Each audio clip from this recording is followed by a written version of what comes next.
Sleeping Beauty is one of the most beautiful classics. The ballet is amazing. The steps, the story in it, it just all makes sense.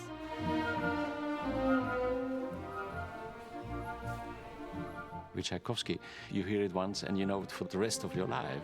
You can call it perfection.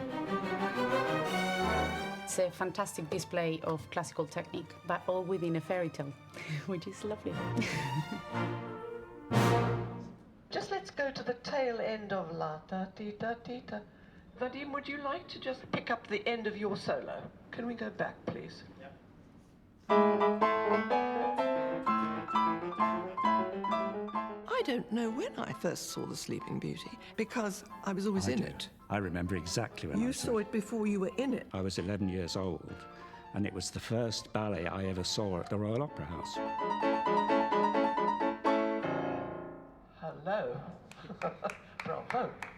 Of course, when I decided that I wanted to do this production for the 60th anniversary of the Royal Ballet, it seemed to me a no-brainer to ask Christopher if we could do the production together.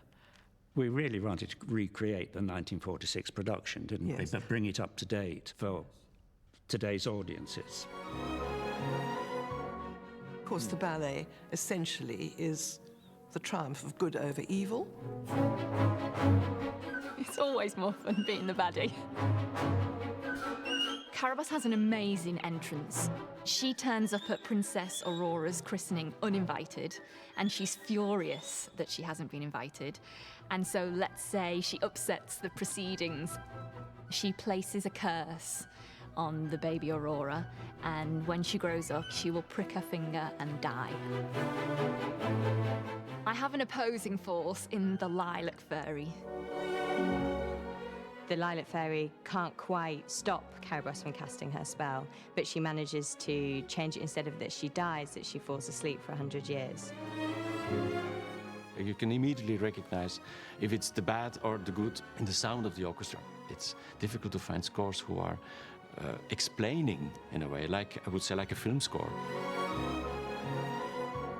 The Lilac Fairy appears through the rest of the ballet to remind everyone and guide everyone to do the right thing to wake Aurora up at the end. I really like the choreography in The Sleeping Beauty, starting very slowly and sad, saying that I'm very lonely, I need to find my love of my life. Once I found Princess Aurora, I give her a kiss, she's awake, seeing her and saying how beautiful she is, and it's like, oh my God, I think that's the one. Princess Aurora is one of the most iconic and important roles in a classical repertoire. It's a role that I love, that I play many times, but I still feel that every time I go on the stage, dancing this role is the first time I do it.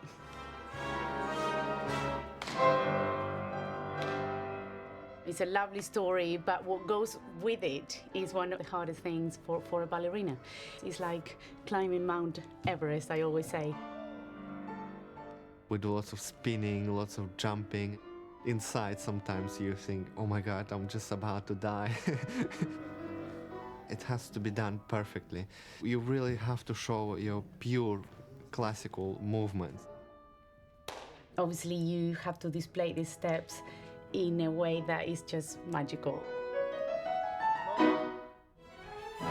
If you can dance The Sleeping Beauty really classically, really well, you can actually dance anything. And that's what it's all about. Sleeping Beauty plays a massive part in the Royal Ballet, so to be part of this is very, very special. You cannot fight against it. It's a genius ballets, and it's such a joy to perform them. It's a coming together of excellence in every department. That's what we hope for.